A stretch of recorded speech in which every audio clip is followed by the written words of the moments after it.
眼前这座高台上的建筑群，便是位于山西省晋城市灵川县李义镇的崔府君庙。这个庙的名字来源于判官崔珏，他与赏善司魏征、罚恶司钟馗、察察司陆之道这3位并称为4大判官。这片建筑群的门楼是金代建筑，其余都是明清建筑。因为高台式造型很稀有，且其年代古老，所以它是当之无愧的全国重点文保单位，也是我们晋东南之旅的目的地之一。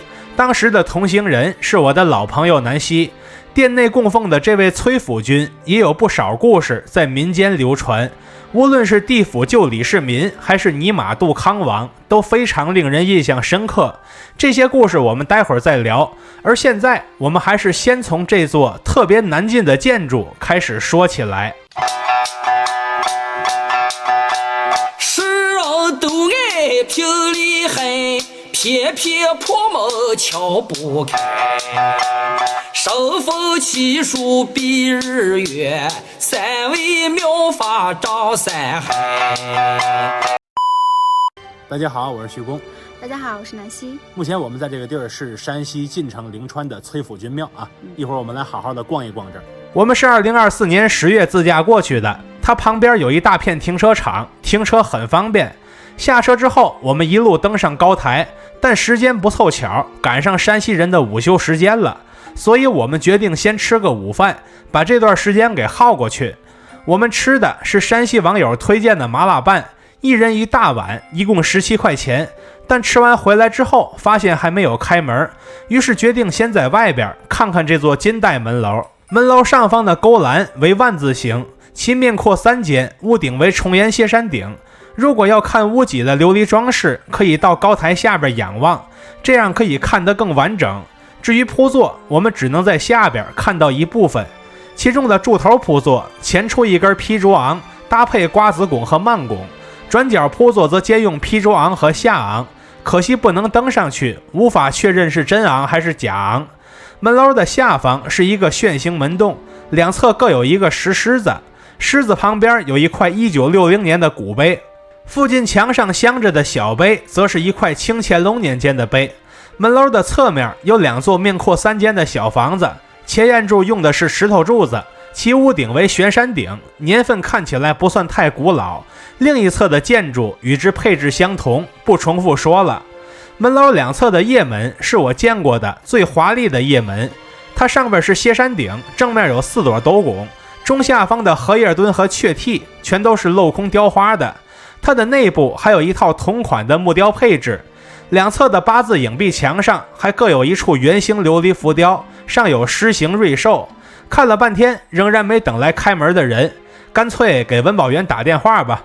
很快文保员来开门了，开的是后方的小门。现在我们也进门，进来之后我们先看到一棵古树，古树的后边是一座面阔3间的2层楼阁，它所用的木料新旧不一，根据经验判断，这大概率也是明清建筑。查了资料后发现，这座建筑是正殿西侧的垛殿，里边供奉的就是崔府君本人。现在我们沿着附近的小缝继续往院里走，然后绕进门楼的内侧，这个门是可以进去的，我们看看都有啥。这边有一个楼梯，倒是没说不让上，然后抬头一看，发现上去了也是白搭。除此之外，这里边是空荡荡的，什么都没有。如果门楼里有造像，那也是在不开放的2楼里。现在我们准备走出来继续看别的，先看东侧的小配殿。这间配殿面阔3间，虽然关着门没开，但有个小牌子写着孔夫子，那这间殿以前必然是供奉孔子的。下一座建筑是东侧面阔6间的大配殿，这座建筑以前是武道殿，供奉东岳大帝的下属武道将军，但它现在的功能已经是消防站了。它的对面也有一座形制相同的大配殿，以前是灵官殿，推测供奉的是王灵官，看目前这个状况也是改成生活用房了。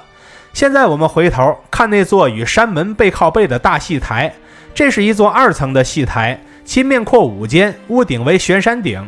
我们在过往的旅途中见到的大多数中轴线戏台和山门都是一体的，像这种分离的例子特别少。晋祠水镜台算一个，它距离入口很远，万荣济王庙戏台算半个，它原本是分离的，但被后人拼到一起了。另外你发现没有，戏台下边有很多地方都泛起了白色，这是盐类析出所形成的白色粉末，一般将其称为硝碱。现在我们准备奔向正殿区域，这边的 C 位给了玉皇大帝，可能这种安排对应的就是香火的晴雨表。正殿玉皇殿之前有一个与它紧密相连的县庭，这是一座面阔5间的大房子，正面是通透无墙的造型，在通风的情况下祭品就不容易腐坏。屋顶是卷棚顶，甚至和后边的墙融合到一起了。它的进深是3船，这种进深数量并不多见。它的前檐柱全都是四方形状的石头柱子，两侧装饰着雀替，后檐柱用的也是这种柱子。仔细看这边的荷叶墩，居然还有几种不同的样式。它这个石柱杵的造型很别致，但是风化比较严重，除了如意头和夜行浮雕之外，其余细节已经认不出来了。另外县庭还有一些特别的壁画，居然把梁架给画在墙上了。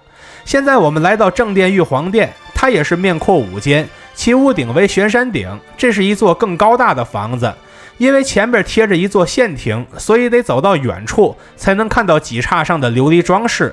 走到近前，发现玉皇殿前的方板上还有残存的彩绘。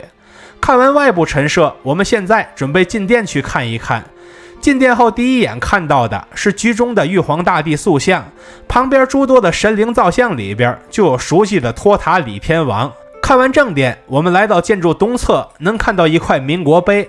而东舵殿虽然没开门，但门口写着这是老君殿，它的侧面还有一处花草纹石雕，很少在这个位置看到浮雕。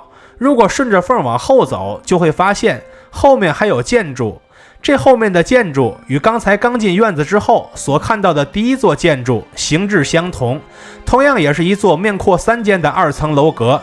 它门口写的是3仙殿，这个3仙一般指琼霄、云霄、碧霄这3位女仙。与东舵殿相对的是西舵殿，这是一座3宗神殿，门口牌子写着呢。3宗神就是神话传说中的后羿，相传后羿射日之地就在晋东南。至此我们就逛完了这座崔府君庙。说完建筑，我们该聊聊崔府君的传说了。西游记中崔府君的故事大家都耳熟能详了，不过是李世民被拽进阴曹地府，被判官崔珏，也就是崔府君救回。